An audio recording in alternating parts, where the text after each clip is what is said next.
Everyone, this is Eliezer Phinehas and you are watching Eliezer educational academy.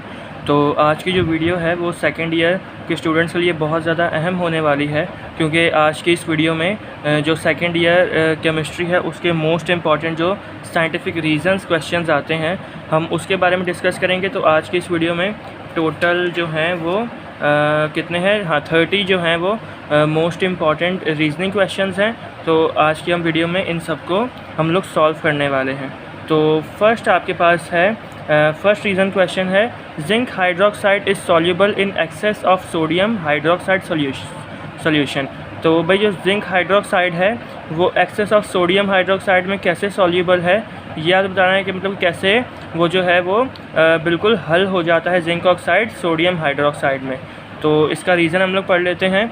Zinc reacts with excess of sodium hydroxide NaOH to produce tetra hydroxo zincate complex which is soluble in water. तो जो zinc है, zinc जब react करता है sodium hydroxide से, जिसको NaOH भी कहा जाता है, तो ये दोनों जिंक और सोडियम हाइड्रोक्साइड जब ये जो है रिएक्ट करते हैं तो ये एक कंपाउंड बनाते हैं जिसको टेट्रा हाइड्रोक्सो जिंकेट कहा जाता है, जिसका केमिकल फार्मूला है ZnOH4 कॉम्प्लेक्स, और जो कि वाटर के अंदर सॉल्युबल भी होता है। सेकेंड रीजनिंग क्वेश्चन है आपके पास, alkali and alkaline earth metals can form +1 and +2 ions respectively. तो अल्कली और अल्कलाइन अर्थ मेटल्स जो हैं वो +1 एंड +2 आयंस बनाते हैं। तो कैसे बनाते हैं, तो इसका रीज़न हम लोग पढ़ लेते हैं। Alkali metals loses 1 electron to form +1 ions and alkaline earth metals loses 2 electrons to form +2 ions. तो इसका बहुत ही आसान सा एक रीज़न है कि जब जो अल्कली मेटल्स होते हैं वो एक इलेक्ट्रॉन को लॉस करके एक +1 आयन बनाते हैं, और जो अल्कलाइन अर्थ मेटल्स हैं वो 2 इलेक्ट्रॉन को लूज़ करके वो जो हैं वो 2 आयंस बनाते हैं, 2 +2 आयंस बनाते हैं। तो ये इसका आंसर है। हम लोग थर्ड रीजनिंग क्वेश्चन की जाने बढ़ते हैं। तो थर्ड रीजनिंग क्वेश्चन में लिखा है, alkali metals are powerful reducing agents. तो अल्कली मेटल्स जो हैं वो कैसे पावरफुल रिड्यूसिंग एजेंट्स हैं। तो alkali metals are powerful reducing agents because they have low IP या आयोनाइजेशन पोटेंशियल वैल्यू। तो बिल्कुल मतलब कि एक रटा वाइज ही आगे पास ये आंसर इसका होगा कि जो अल्कली मेटल्स हैं ये पावरफुल रिड्यूसिंग एजेंट्स इस वजह से होते हैं क्योंकि जो इनका IP वैल्यू है वो बहुत ज़्यादा लो होता है, बहुत ही ज़्यादा कम होता है। IP का मतलब होता है, मतलब कि IP स्टैंड फॉर होता है आयोनाइजेशन पोटेंशियल। तो ये बात भी आप याद रखिएगा। फिर हम लोग बढ़ते हैं हमारे फोर्थ क्वेश्चन की जानिब। Alkaline earth metals are more strongly hydrated than alkali metals ions. तो ये पूछा जा रहा है कि जो अल्कलाइन अर्थ मेटल्स हैं वो अल्कली मेटल्स से कंपेयर अगर किया जाए तो ज़्यादा हाइड्रेटेड कैसे होते हैं या स्ट्रांगली हाइड्रेटेड कैसे होते हैं। तो इसका रीज़न ये है कि alkaline earth metals have smaller size as compare to alkali metals. तो फर्स्ट ऑफ़ ऑल तो हमें ये बात समझनी है कि जो अल्कलाइन अर्थ मेटल्स होते हैं उनका जो साइज़ है वो स्मॉल होता है as compare to alkali metals. For that reason they are more strongly hydrated than alkali metals. और इसी वजह से क्योंकि जो अल्कलाइन अर्थ मेटल्स हैं उनका जो साइज़ है वो स्मॉल होता है as compare to alkali metals, और इसी वजह से जो इनकी हाइड्रेशन पावर है वो भी जो अल्कली मेटल्स हैं उनसे ज़्यादा होती है। तो मुझे उम्मीद है आपको इसकी भी समझ आ गई होगी। हम बढ़ते हैं अपने नेक्स्ट रीजनिंग क्वेश्चन की जानिब, जहाँ पर लिखा है फिफ्थ रीजनिंग क्वेश्चन है आपका, alkali metals can not be used in voltaic cell. तो जो वैसा को बताया कि जो वोल्टेक्स सेल होते हैं उनके अंदर मेटल्स यूज़ होते हैं, तो अल्कली मेटल्स क्यों नहीं यूज़ किए जाते वोल्टेक्स सेल में। तो इसके आंसर की जाने बढ़ते हैं। तो इसके आंसर में लिखा है, because alkali metals undergoes explosive reaction when they are reacted with H2O। तो जब अल्कली मेटल्स हैं जब वो वाटर के साथ रिएक्ट करते हैं या पानी के साथ रिएक्ट करते हैं तो वो बहुत ज़्यादा एक एक्सप्लोसिव रिएक्शन देते हैं, और जिसकी therefore they can not be used in voltaic cell. और इसी वजह से ये जो अल्कलाइन ये जो होते हैं ना अल्कली मेटल्स, तो इस वजह से ये वोल्टेक्स सेल में नहीं यूज़ किए जाते, क्योंकि अगर ये वोल्टेक्स सेल है इसमें पानी चला जाए तो इससे क्या होगा कि बहुत बड़ा एक धमाका होगा। एक्सप्लोसिव रिएक्शन मतलब कि एक बहुत बड़ा धमाका होता है। तो मैं दोबारा एक बार आपको एक्सप्लेन कर दूं कि जो अल्कली मेटल्स हैं वो इसलिए वोल्टेक्स सेल में यूज़ नहीं होते, क्योंकि जो अल्कली मेटल्स हैं जब ये वाटर के साथ रिएक्ट करते हैं तो बहुत ज़्यादा एक एक्सप्लोसिव रिएक्शन होता है, मतलब कि बहुत ज़्यादा एक धमाकेदार इनका रिएक्शन होता है। इसी वजह से जो अल्कली मेटल्स हैं वो वोल्टेइक सेल में नहीं पाए जाते और नहीं यूज़ किए जाते। 6th पॉइंट है हमारे पास, 6th question, plaster of Paris is used in making plaster quotes and माउल्ड्स। तो प्लास्टर ऑफ पेरिस कैसे यूज़ किया जाता है प्लास्टर कोट्स में और प्लास्टर माउल्ड्स में। तो first of all when plaster of Paris, जिसका ये केमिकल फार्मूला भी आपने लाजमी याद करने हैं अलग से, जो आपका पेपर है उसमें ये सवाल भी आता है। तो प्लास्टर ऑफ पेरिस का जो केमिकल फार्मूला है वो है CaSO4.12H2O, या फिर दूसरी तरह से इसका ऐसे लिखा जा सकता है 2CaSO4.H2O। तो दोनों तरह से जो प्लास्टर ऑफ पेरिस का है वो फार्मूला लिखा जा सकता है, तो आप किसी भी तरह याद कर सकते हैं। तो अच्छा, जब when plaster of Paris is mixed with water, जब प्लास्टर ऑफ पेरिस को वाटर के साथ मिक्स किया जाता है, as a result it becomes gypsum.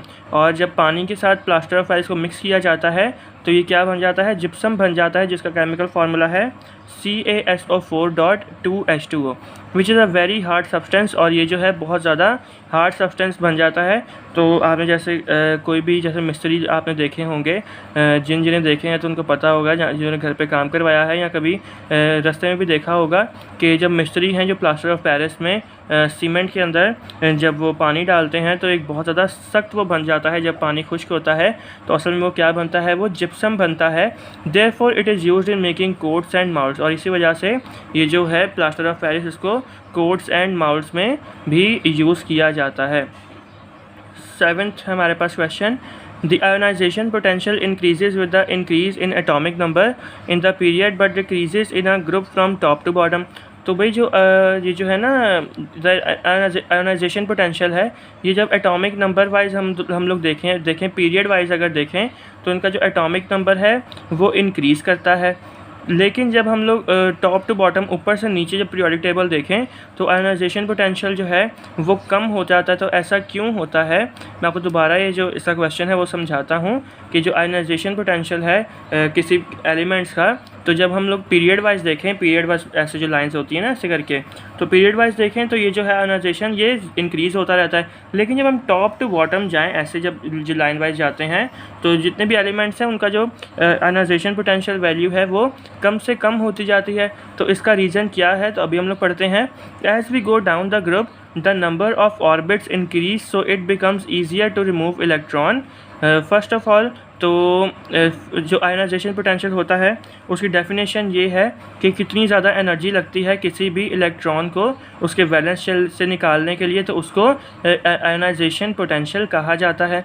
First of all तो आयोनाइजेशन पोटेंशियल आपने समझ लिया, अगर नहीं समझ आया तो वीडियो को आप रिवाइंड करके वापसी समझ लें। तो जब हम लोग डाउन द ग्रुप जाते हैं, जैसे मतलब कि ऊपर से हम लोग नीचे जाते हैं, डाउन द ग्रुप जाते हैं, तो जो ऑर्बिट के नंबर हैं, जैसे एक गोल बना था ना, ऑर्बिट बहुत सारे होते हैं गोल गोल, तो जो ऑर्बिट का नंबर है वो इंक्रीज़ होता रहता है और इसीलिए जो इलेक्ट्रॉन है उसको निकालना बहुत ज़्यादा ईजी हो जाता है। तो मैं आपको ऊपर बनाकर भी दिखा देता हूँ कि ऐसा कैसे होता है। तो फर्स्ट ऑफ ऑल तो भाई ये आपके सामने क्या है, वो है न्यूक्लियस है। तो फिर हम लोग ये देखेंगे ऑर्बिट, जैसे फॉर एग्जांपल यहाँ पे न्यूक्लियस है ना, तो उसकी पावर बहुत ज़्यादा है।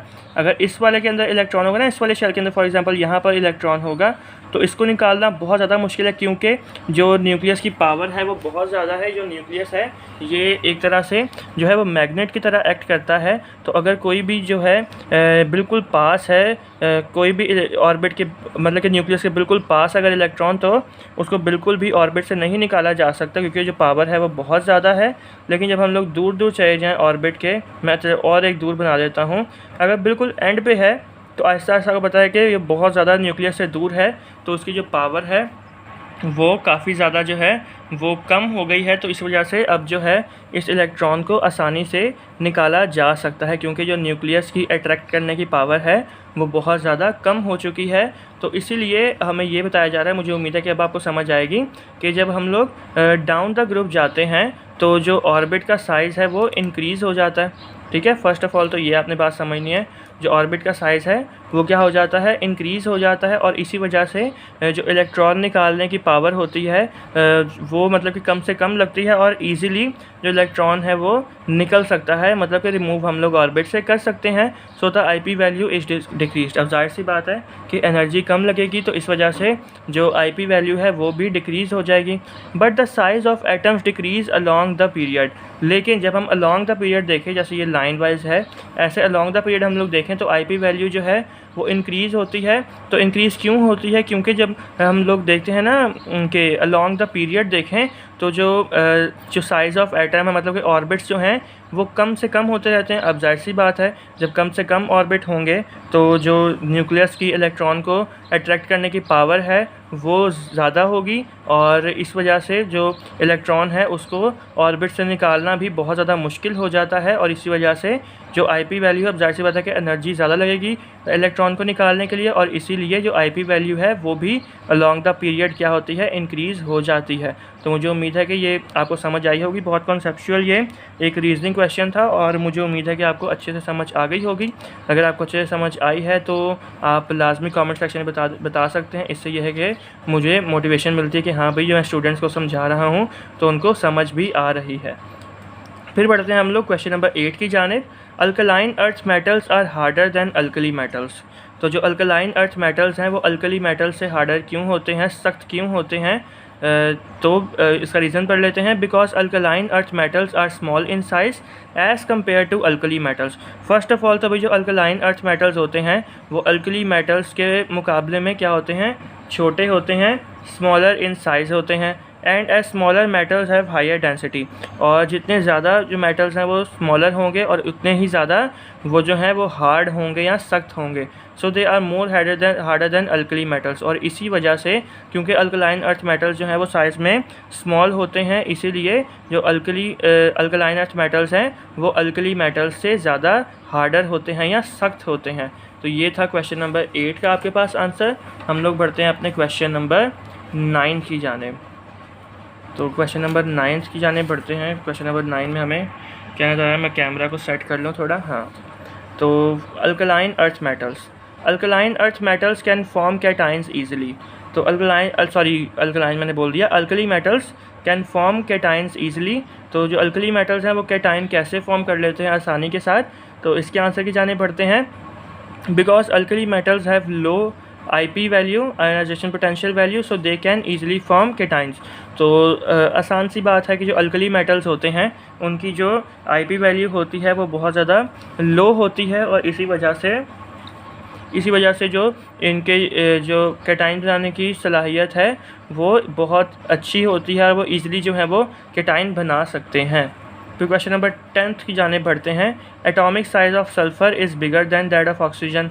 तो जो एटॉमिक साइज़ ऑफ सल्फ़र का वो ऑक्सीजन से बड़ा है, और ऐसा क्यों है? तो because oxygen has 2 number of shells and sulphur has 3 number of shells. क्योंकि भाई जो ऑक्सीजन, अब एक बात ये है कि जो ऑक्सीजन है उसके पास कितने शेल्स हैं, 2 शेल्स हैं, और सल्फ़र के पास कितने हैं, 3 शेल्स हैं। एक तो रीज़न ये हो गया कि इसलिए ये जो सल्फ़र है ये ऑक्सीजन से बड़ा है क्योंकि सल्फ़र के पास 3 शेल्स हैं और ऑक्सीजन के पास 2 शेल्स हैं। As sulphur has more number of shells as compare to oxygen, therefore the atomic size of sulphur is bigger than oxygen. अब क्योंकि सल्फ़र के पास ज़्यादा नंबर ऑफ़ शेल्स हैं अगर हम ऑक्सीजन से कंपेयर करें, तो इसी वजह से जो एटॉमिक साइज़ है सल्फ़र का वो ऑक्सीजन से बड़ा है। फिर आता है क्वेश्चन नंबर 11 की जानिब। वो है कि प्लास्टिक सल्फ़र इज़ इलास्टिक। तो ये प्लास्टिक सल्फ़र होता है वो इलास्टिक कैसे होता है? तो उसका लंबा चौड़ा आंसर है, मैं समझाने की आपको कोशिश करता हूँ, मुझे उम्मीद है कि आपको समझ भी आएगी। तो फर्स्ट ऑफ़ ऑल पढ़ते हैं इसका answer. Plastic sulphur is an amorphous form of sulphur. तो जो प्लास्टिक सल्फ़र है ये एक एमॉर्फस फॉर्म है सल्फ़र की। When liquid molten sulphur is poured in ice water, the immediate freezing of material is responsible for irregular arrangement of atoms and a coil-like structure is formed। तो ये amorphous structure क्यों है? देखें, एक होता है लिक्विड स्टेट, एक होता है जो है गैस स्टेट, लेकिन ये जो है ये एमॉर्फस स्टेट में है। तो फर्स्ट ऑफ़ ऑल जो लिक्विड सल्फ़र होता है जब उसको ठंडे पानी के अंदर, आइस वाटर के अंदर जब हम लोग डाल दें लिक्विड सल्फ़र को, तो वो मतलब कि एक ना बिल्कुल बर्फ़ भी नहीं बनता, लेकिन ना एक इर्रेगुलर अरेंजमेंट में एक आइस की शक्ल इख्तियार कर लेता है, और इसी वजह से जो उनकी जो सल्फ़र की अरेंजमेंट ऑफ एटम्स होती है वो भी इर्रेगुलर होती है, and a coil like structure is form, और कॉइल की तरह का एक स्ट्रक्चर बन जाता है। The coiling and uncoiling of the structure is responsible for stretching और इलास्टिक नेचर ऑफ सल्फ़र। तो वो जो सल्फ़र जो कॉइल्ड स्ट्रक्चर में होता है तो उसको हम कॉइल्ड भी कर सकते हैं और अनकॉइल भी कर सकते हैं, और यही वजह है कि जो प्लास्टिक सल्फ़र है उसकी जो नेचर है वो इलास्टिक नेचर है। तो ये तो था आपका 11th क्वेश्चन था। हम लोग बढ़ते हैं अपने क्वेश्चन नंबर 12 की जानिब। तो क्वेश्चन नंबर 12 में क्या लिखा है हम लोग देखते हैं। क्वेश्चन नंबर 12 में लिखा है SO3 is dissolved in H2SO4 but not in water. तो भाई जो SO3 है वो H2SO4 में जो डिज़ोल्व हो जाता है, लेकिन फिर पानी के अंदर भी क्यों नहीं डिज़ोल्व होता, क्योंकि जो वाटर है वो तो यूनिवर्सल सॉल्वेंट है। अगर H2SO4 में SO3 अगर डिज़ोल्व हो सकता है तो पानी में भी होना चाहिए। तो अभी हम रीज़न देखते हैं कि क्यों जो है ये SO3 पानी के अंदर डिज़ोल्व नहीं होता। तो if SO3 is it dissolve in water then H2SO4 is formed. अच्छा, अगर हम SO3 को पानी के अंदर डिज़ोल्व करें तो H2SO4 बनता है, but this reaction is very explosive. लेकिन अगर हम लोग भाई फर्स्ट ऑफ़ ऑल तो ये है कि ये डिज़ोल्व तो हो जाएगा, रिएक्ट तो कर जाएगा। जब SO3 को हम पानी के साथ मिलाएंगे तो ये रिएक्ट कर जाएगा, लेकिन जब हम ये रिएक्शन करेंगे तो ये रिएक्शन बहुत ज़्यादा एक्सप्लोसिव है और बहुत ज़्यादा धमाकेदार ये रिएक्शन होता है। Therefore SO3 is first of all is dissolved in H2SO4। तो इसीलिए फ़र्स्ट ऑफ ऑल क्या करते हैं, SO3 को H2SO4 के अंदर डिज़ोल्व करते हैं एंड कन्वर्टेड इनटू H2S2O7, जिसको ओलियम भी कहा जाता है। तो भाई देखो, मैं आपको आसान अल्फाज़ों में बताता हूँ, आपको समझ आएगी कि SO3 को अगर हम डायरेक्टली वाटर के अंदर डिज़ोल्व करें तो बहुत ज़्यादा धमाकेदार जो है वो रिएक्शन होगा और बहुत ज़्यादा नुकसान होगा। तो इसीलिए डायरेक्टली SO3 को वाटर से नहीं डिज़ोल्व करवाते। तो फर्स्ट ऑफ़ ऑल SO3 को H2SO4 के साथ रिएक्ट करवाते हैं, और इन दोनों के रिएक्शन में क्या बनता है, ओलियम बनता है, जिसका केमिकल फार्मूला है H2S2O7। Then H2S2O7 is dissolved in water. और फिर जो है जब ये जो ओलियम बन जाता है, फिर ओलियम को वाटर के अंदर डिज़ोल्व किया जाता है to produce H2SO4, and this reaction is not explosive and can be safely handled. और ये ओलियम को जब हम पानी के अंदर डिज़ोल्व करते हैं फिर जाकर एक प्रोडक्ट बनता है जो कि क्या कहलाता है, सल्फ्यूरिक एसिड या H2SO4। और ये रिएक्शन जो होता है ये बिल्कुल भी एक्सप्लोसिव नहीं होता है, और इसको आराम से हम लोग हाथ से भी कर सकते हैं। तो मतलब कि ये एक कुल मिलाकर ये कहना चाह रहे हैं कि ये जो रिएक्शन होता है ये बहुत ज़्यादा ईज़िली किया जा सकता है। फिर question number 13, graphite conducts electricity whereas diamond does not.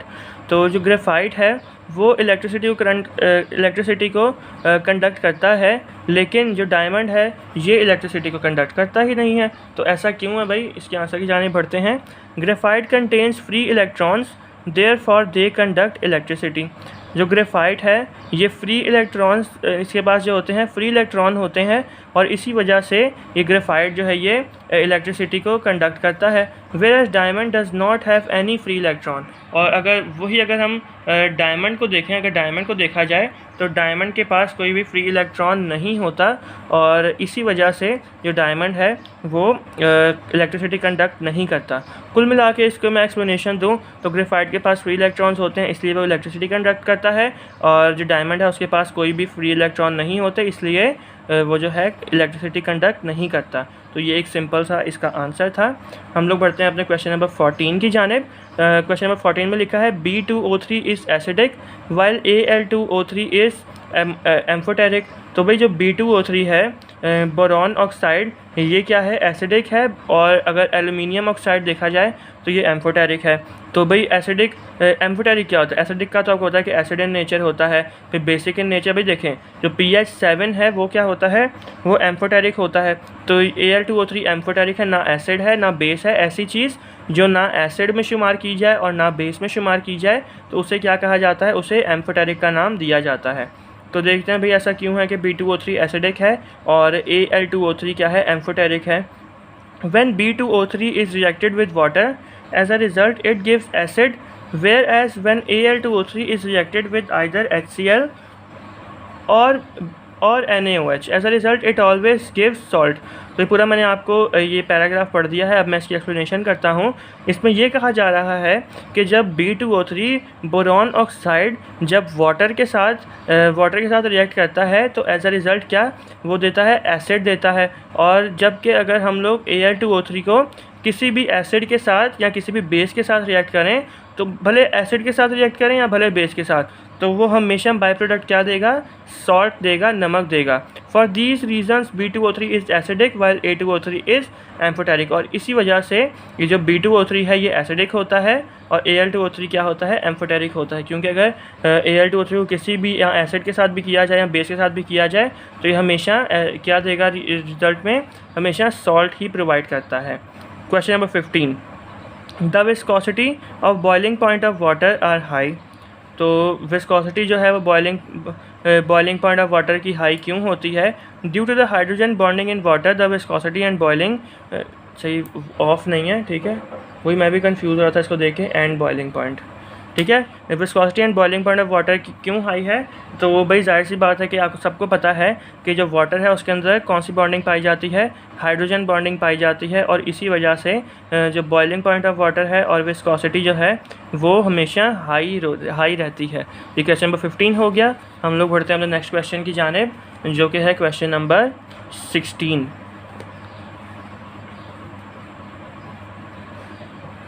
अच्छा जी, क्वेश्चन नंबर 16 की जानिब बढ़ते हैं। Boric acid is weak monobasic acid. तो why boric acid is weak monobasic acid? तो these acids have only one hydrogen atom to donate to a base in an acid base reaction. Just because they have one replaceable hydrogen atom they are known as basic. तो भाई जो boric acid होते हैं ये ऐसे acid होते हैं जिनके पास सिर्फ़ और सिर्फ एक हाइड्रोजन एटम होता है, और ये एक हाइड्रोजन एटम जो है ये लोग बेस को डोनेट कर देते हैं इन अ एसिड बेस रिएक्शन। जब कभी एसिड बेस रिएक्शन होता है तो ये जो इनके पास एक हाइड्रोजन एटम होता है ये बेस को डोनेट कर देते हैं। Just because they have one replaceable hydrogen atom they are known as monobasic. और क्योंकि इनके पास सिर्फ और सिर्फ एक हाइड्रोजन एटम होता है इसलिए इनको मोनोबेसिक कहा जाता है।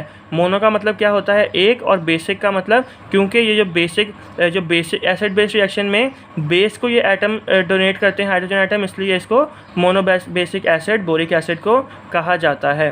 Question number 17। अच्छा ये नंबरिंग गलत लिखी हुई है, खैर ये आप देख लीजिएगा। ये क्वेश्चन नंबर 17 है हमारा। तो boric acid is soft and silky. तो बोरिक एसिड जो है वो सॉफ्ट और सिल्की क्यों होता है? In boric acid there are two consecutive layers in which there is a distance of 3.15 angstrom between them. अच्छा, जो बोरिक एसिड होता है इसकी दो कंसेक्यूटिव लेयर्स होती हैं और इसके दरमियान में डिस्टेंस होता है। तो बोरिक एसिड जो है उसके दो कंसेक्यूटिव लेयर्स होती हैं और उन दो लेयर्स के दरमियान में जो डिस्टेंस होता है वो कितना होता है, 3.15 एंगस्ट्रॉम। तो मैं आपको डायग्राम के साथ बनाकर दिखाता हूँ। तो यहाँ पर छोटी सी डायग्राम बनाता हूँ कि जैसे ये है ना, ये जो है ऐसे करके दो जो हैं एक लेयर्स होती हैं बोरिक एसिड की, और इनके दरमियान में जो फासला होता है वो कितना होता है, 3.15 एंगस्ट्रॉम इनके दरमियान में फासला होता है। Due to which they are easy to compress and are soft and silky. और इसी वजह से ये जो इनके दो लेयर्स के दरमियान में फासला होता है इसकी वजह से ये जो बोरिक एसिड है ये इजी टू कंप्रेस होता है, इसको आराम से दबाया जाता है, और ये सॉफ्ट भी होता है और सिल्की भी होता है। फिर आ जाते हैं क्वेश्चन नंबर 18 की जानिब, जो है diamond is a non conductor of electricity. तो जो डायमंड है वो इलेक्ट्रिसिटी का नॉन कंडक्टर, मतलब कि इलेक्ट्रिसिटी कंडक्ट नहीं करता। तो इसका हम आंसर पहले भी हम लोग देख चुके हैं, लेकिन जो है ये ऐसे भी अलग से भी आता है इसका सवाल। वो तो ग्रेफाइट के साथ था ना पहले वाला जो क्वेश्चन था, लेकिन जो डायमंड का क्वेश्चन है वो अलग से भी आता है। तो इसी वजह से ये मैंने अलग से यहाँ पर रखा है। तो diamond is a non conductor of electricity, तो इसका सेम वही होगा, आंसर इसका सेम ही होगा, as diamonds does not possess free electrons. क्योंकि जो डायमंड्स हैं उनके पास फ्री इलेक्ट्रॉन्स नहीं होते, इसी वजह से ये जो डायमंड्स हैं वो इलेक्ट्रिसिटी कंडक्ट नहीं करते। तो सिंपल सा इसका आंसर था। अब हम लोग बढ़ते हैं क्वेश्चन नंबर 19 की जानिब। Graphite conducts electricity parallel to the plane. तो ग्रेफाइट जो है वो इलेक्ट्रिसिटी कंडक्ट करता है पैरेलल टू द प्लेन। ये क्या चक्कर है, मैं पूरा आपको इसको मैं डिटेल में समझाता हूँ। तो graphite consist of hexagonal layers in which there is a distance of 3.35 angstrom between them in vertical. तो भाई फर्स्ट ऑफ ऑल जो ग्रेफाइट है उसकी हेक्सागोनल लेयर्स हैं, मतलब कि उसकी 6 लेयर्स होती हैं, जिसके अंदर उन 6 जो लेयर्स हैं उसके डिस्टेंस क्या होता है 3.35 एंगस्ट्रॉम का डिस्टेंस होता है between them in vertical. Therefore, graphite cannot conduct electricity in vertical because of a gap, so it conducts electricity parallel to the plane. तो भाई जो इसकी जैसे ये जो है वर्टिकल, अगर वर्टिकल टाइप देखा जाए तो इनके दरमियान क्या होता है 3.35, ये जो 6 लेयर्स होती हैं, ये इन लेयर्स के दरमियान में जैसे फॉर एग्जांपल ये आप लाइंस देख रहे हैं ना, ये लाइंस के दरमियान में गैप है, तो सेम यही समझ लें कि ये ग्रेफाइट का वर्टिकल एंगल है, तो इसके अंदर गैप है, तो इस वजह से यहाँ पर जो इलेक्ट्रिसिटी कंडक्ट नहीं हो रही। और जब वर्टिकल हम देखते हैं तो वर्टिकल में कोई भी गैप नहीं होता, तो इसलिए वर्टिकली जो ग्रेफाइट है उसकी इलेक्ट्रिसिटी कंडक्ट होती है। तो अगर ये चीज़ MCQ में अगर आपसे पूछी जाती है तो आपने ये बात हमेशा याद रखनी है। मैं आपको अगेन बता रहा हूँ कि जो वर्टिकल है ग्रेफाइट में वर्टिकली कोई भी जो इलेक्ट्रिसिटी है कंडक्ट नहीं होती, और जो है जिसमें वर्टिकल कोई भी नहीं होती इलेक्ट्रिसिटी, और पैरेलल अगर देखा जाए तो पैरेलल इलेक्ट्रिसिटी कंडक्ट होती है ग्रेफाइट के अंदर। एक बात तो आपने ये याद रखनी है, एंड सेकंड बात ये याद रखनी है कि जो ग्रेफाइट का वर्टिकली जो हेक्सागोनल लेयर्स हैं उनके दरमियान में जो डिस्टेंस होता है वो होता है 3.35 एंगस्ट्रॉम। तो ये कुछ MCQs के पॉइंट्स भी हैं जो कि साथ साथ मैं आपके साथ डिस्कस करता जा रहा हूँ। क्वेश्चन नंबर 20 की जानिब बढ़ते हैं। क्वेश्चन नंबर 20 में हमसे क्या पूछा जा रहा है, कैमरा मैं सही कर लूँ, हाँ। तो क्वेश्चन नंबर 20 में हमसे पूछा जा रहा है transition elements show variable oxidation states. तो जो ट्रांजिशन एलिमेंट्स होते हैं तो वो उनकी कोई भी एक ट्रांजिशन ऑक्सीडेशन स्टेट नहीं होती, बल्कि अलग अलग ऑक्सीडेशन स्टेट्स होती हैं। तो ऐसा क्यों होता है? The energy difference between n-1d and ns orbitals is very low. जो एनर्जी डिफरेंस होता है n-1d और ns ऑर्बिटल के दरमियान वो क्या होता है, बहुत ज़्यादा कम होता है, मतलब कि तकरीबन सेम ही एनर्जी होती है उनकी। Electron can be remove from any of these orbitals, और इन ऑर्बिटल में से किसी से भी आसानी के साथ जो इलेक्ट्रॉन्स हैं वो रिमूव किए जा सकते हैं। Therefore they have variable oxidation states, और इसी वजह से इनकी जो ऑक्सीडेशन स्टेट्स हैं वो वेरिएबल होती हैं, मतलब कि एक नहीं होती, अलग अलग ऑक्सीडेशन स्टेट्स होती हैं। क्वेश्चन नंबर 21, NH3 जिसको एमोनिया कहा जाता है, ammonia and water acts as ligands but NH4+ and H3O+ does not. तो भाई जो एमोनिया और वाटर होता है वो एज अ लिगेंड एक्ट करता है, लेकिन NH4+ अगर देखा जाए और H3O आयन देखा जाए तो ये एज अ लिगेंड एक्ट नहीं करता। तो ऐसा क्यों है? तो NH3 and H2O acts as ligand because they can donate electron pairs. तो भाई ये जो NH3 है, एमोनिया और वाटर है, ये लिगेंड्स इसलिए एक्ट करते हैं क्योंकि ये दोनों एलिमेंट्स जो हैं वो आसानी के साथ इलेक्ट्रॉन पेयर्स को डोनेट कर सकते हैं। लेकिन NH4+ और जो H3O+ है ये कोई भी इलेक्ट्रॉन पेयर्स को डोनेट नहीं कर सकते, इसलिए ये एज अ लिगेंड एक्ट नहीं करते। तो लिगेंड की डेफिनेशन ही ये है, ऐसे एलिमेंट जो कि इलेक्ट्रॉन शेयर पेयर को आसानी के साथ डोनेट कर सकें तो उसे उन्हें लिगेंड कहा जाता है। तो इसी वजह से अगर ये जो एलिमेंट्स है ये डोनेट कर सकते हैं तो ये लिगेंड हैं, और ये जो आयंस हैं NH4+ और H3O+ ये डोनेट नहीं कर सकते तो इन्हें नॉन लिगेंड कहा जाता है, मतलब कि ये एज अ लिगेंड एक्ट नहीं करते। तो मुझे उम्मीद है आपको इस चीज़ की भी समझ आ गई होगी। क्वेश्चन नंबर 22 की जाने बढ़ते हैं। In D block elements 4s orbital are filled prior to 3d orbitals but 4s electrons are lost first in ionisation. तो ये बहुत ज़्यादा एक कन्फ्यूजिंग सवाल है, और ये मैं आपको समझाऊंगा तो मैं अपनी एक कामयाबी समझूंगा। तो भाई ये हमसे पूछा जा रहा है कि जो D ब्लॉक एलिमेंट्स होते हैं इसमें जो 4s ऑर्बिटल होता है ये 3d ऑर्बिटल के बाद फिल होता है। ठीक है, मेरी बात आराम से सुने, गौर के साथ सुने कि जो 4s ऑर्बिटल होता है ये 3d ऑर्बिटल के बाद में फिल होता है, लेकिन जब इलेक्ट्रॉन है वो 4s ऑर्बिटल का पहले लॉस हो जाता है। जब आयनाइजेशन हो रही हो 4s ऑर्बिटल का जो इलेक्ट्रॉन है वो पहले लूज़ हो जाता है as compare to 3d orbital. तो ये पूरा ऐसा ये क्वेश्चन है। अगर आप लोगों को क्वेश्चन की नहीं समझ आई तो आप वीडियो को रिवाइंड करके यहाँ आसानी से आप सुन सकते हैं कि मैंने आपको अच्छे से क्वेश्चन समझा दिया, क्योंकि ये आंसर समझने से पहले आपको उसका क्वेश्चन तो है वो सबसे पहले समझना पड़ेगा।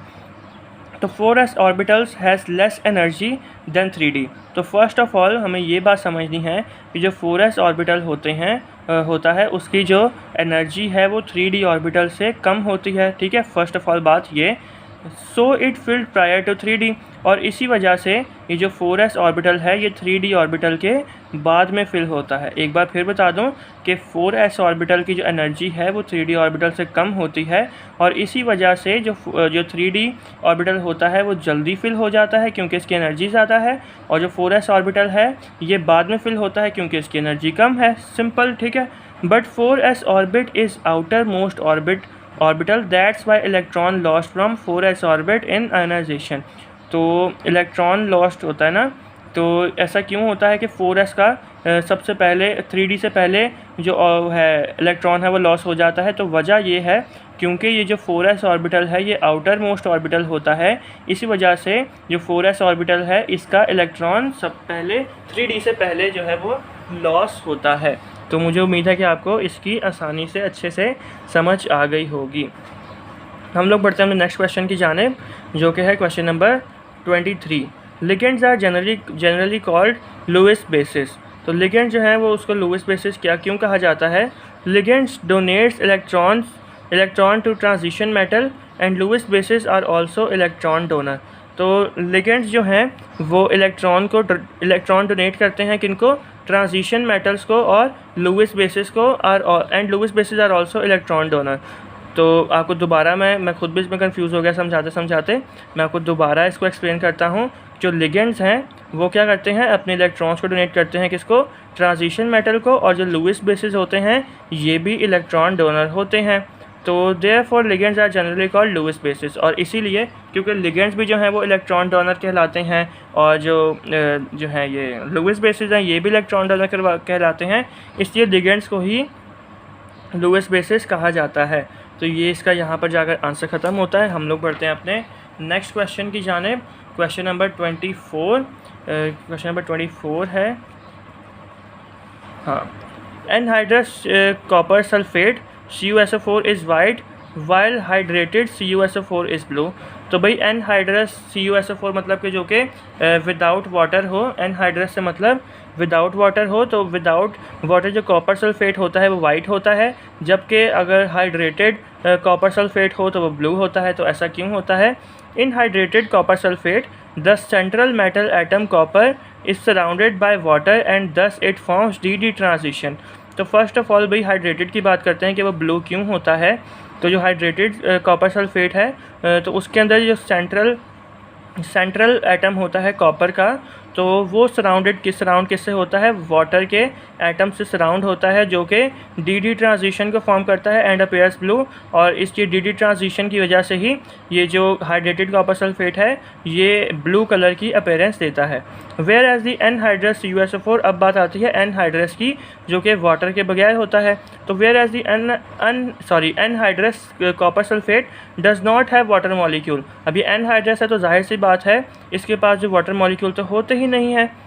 It does not form DD transition, और जाहिर सी बात है जब वाटर मॉलिक्यूल्स नहीं होंगे तो ये DD ट्रांजिशन भी फॉर्म नहीं कर पाएगा, and due to which it will be have no colour, और इसी वजह से इनके पास कोई भी कलर नहीं होता।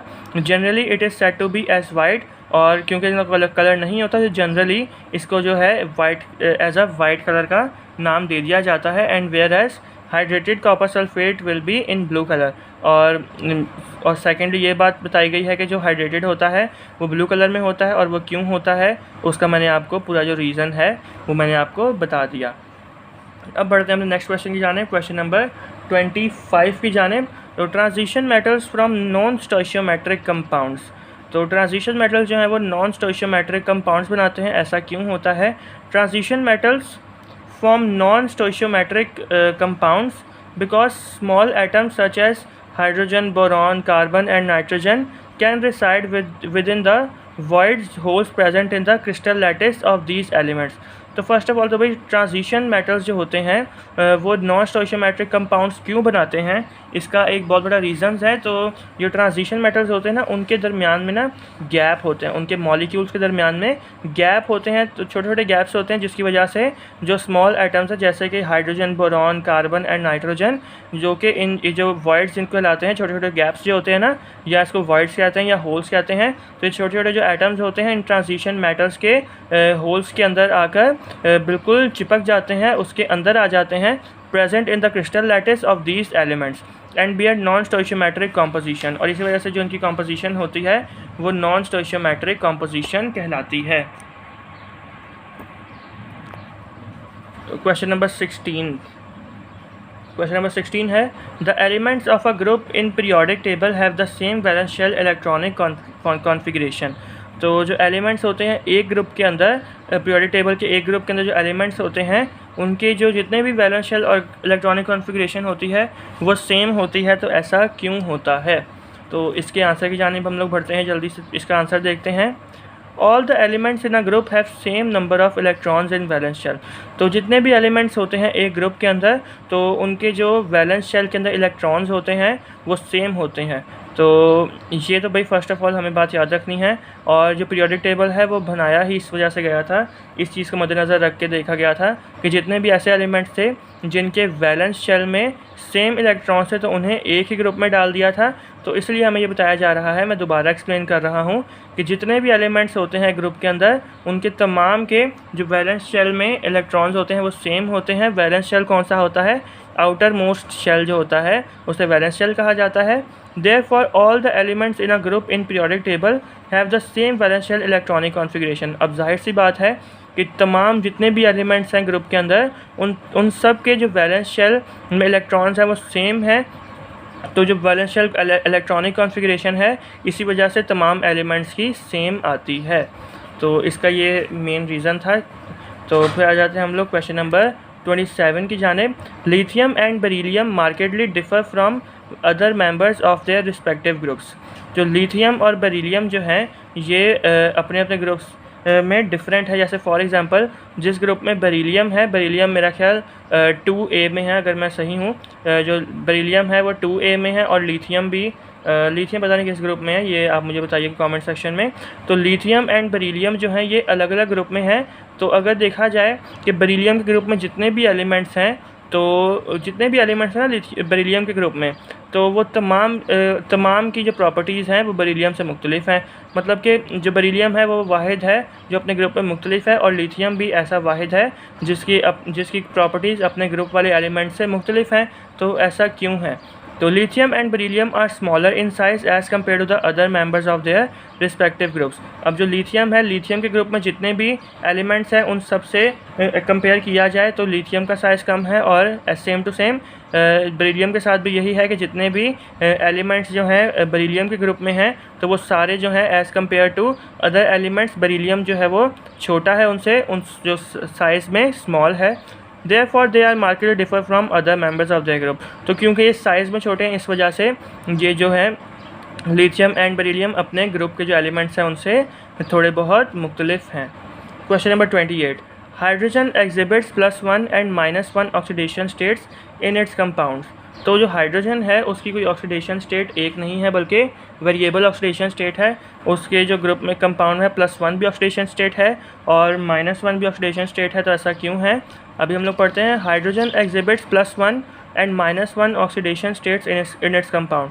तो हाइड्रोजन जो है उसके पास +1 और -1 ऑक्सीडेशन स्टेट है। अभी मैंने आपको बताया due to half filled valence orbital, क्योंकि hydrogen exhibit +1 and -1 oxidation state, क्योंकि जो हाइड्रोजन है उसका जो वैलेंस ऑर्बिटल है वो हाफ फिल्ड होता है।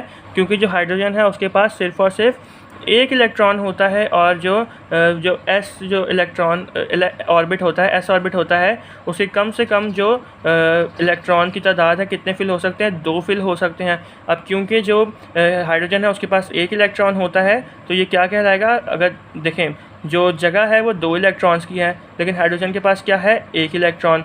तो जो आधा है, आधी जगह खाली है, तो इस वजह से ये जो हाइड्रोजन है इसका जो वैलेंस ऑर्बिटल है वो क्या है? हाफ फिल्ड है।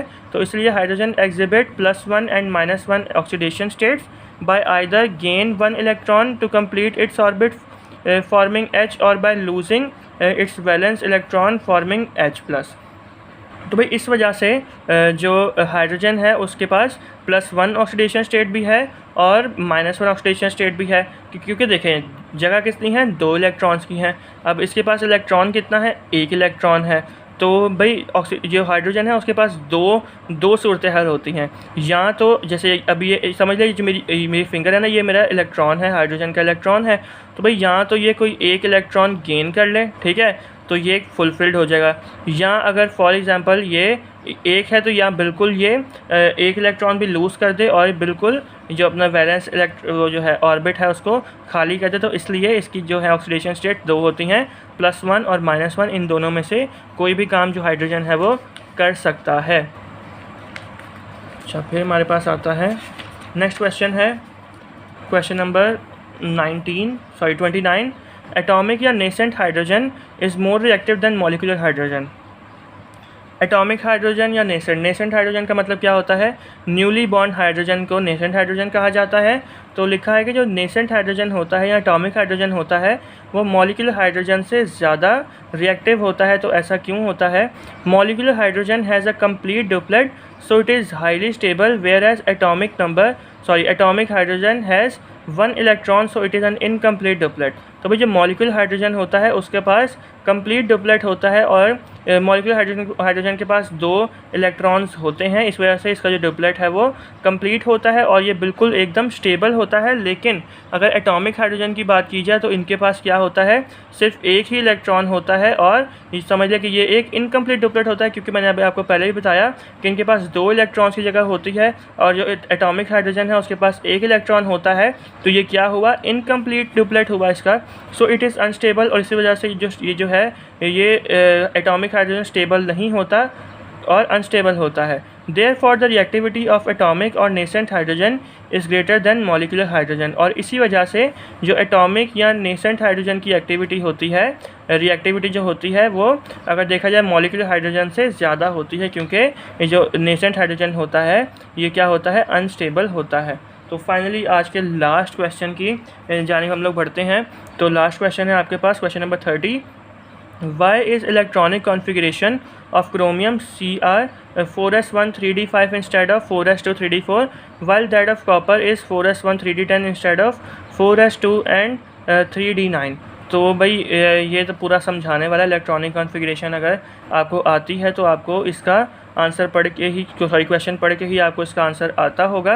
तो पूछा जा रहा है भाई जो इलेक्ट्रॉनिक कॉन्फ़िगरेशन क्रोमियम की है होनी तो ये चाहिए थी ना 4s2 3d4 होनी चाहिए थी, लेकिन 4s1 3d5 क्यों है? अगर यहाँ पर d पे 4 है तो यहाँ अगर 4 आना चाहिए तो 5 क्यों आया हुआ है?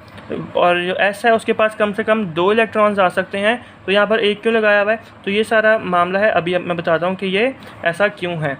The orbitals subshells tend to become half filled on completely filled. Such configuration are stable than other orbitals. तो भाई फर्स्ट ऑफ ऑल तो मैं आपको ये बता दूं कि इलेक्ट्रॉनिक कॉन्फ़िगरेशन का रूल है कि अगर जो D है, जो आपका D ऑर्बिट है, अगर वो 4 है तो क्या करेंगे? तो जो S वाला जो ऑर्बिट है उससे 1 इलेक्ट्रॉन लेकर यहाँ पर 5 कर देंगे और यहाँ पर 1 हो जाएगा, ठीक है। और सेकंड ये है कि अगर जो D है उसके ऊपर 9 है, ठीक है, जो D आपका ऑर्बिट है उसके ऊपर 9 इलेक्ट्रॉन्स हैं, तो एक जो इलेक्ट्रॉन है वो यहाँ से लेकर यहाँ से ले लेंगे, ठीक है, यहाँ पर 10 हो जाएगा और यहाँ पर 1 हो जाएगा। इसीलिए ये सारा मतलब कि यहाँ तो इसको जो D ऑर्बिट है या तो इसको हाफ फिल्ड करना होता है, जब D 5 हो तो ये हाफ फिल्ड होता है, या अगर D 10 हो तो ये कम्प्लीटली फिल्ड होता है। या तो जो D ऑर्बिट है इसको हाफ फिल्ड कर सकते हैं या फुल फिल कर सकते हैं। तो इस वजह से इसको स्टेबल बनाने के लिए हम लोग जो इलेक्ट्रॉनिक कॉन्फ़िगरेशन है उसमें ऐसी चेंजेस करते हैं। तो मुझे उम्मीद है कि आपको ये सारे लेक्चर की समझ आई होगी और मैं आपसे ये बस बोलता हूँ कि अगर आपको थोड़ा सा भी इससे फ़ायदा हुआ है तो चैनल को अगर आपको लगता है, क्योंकि मैं जो ना मैं आपको कोई भी वो डिमांड नहीं कर रहा आपसे या आपको ऑर्डर नहीं कर रहा, अगर आपको समझते हैं कि आपको थोड़ा सा भी इस वीडियो से फ़ायदा हुआ है तो लाजमी आप चैनल को सब्सक्राइब करें और कमेंट्स में लाजमी अपने फ़ीडबैक शेयर किया करें कि आपको लेक्चर कैसा लगा, क्योंकि इससे जो है जो मोटिवेशन मुझे मिलती है और मैं ऐसे ही मज़ीद इन्फॉर्मेटिव लेक्चर्स आपके लिए प्रोवाइड करता रहूँगा। तो अपने कमेंट सेक्शन में लाजमी अपनी राय बताया करें। तो मिलते हैं अपनी नेक्स्ट वीडियो में, तब तक के लिए good bye and take care और देखते रहें एलीज़र एजुकेशनल अकेडमी।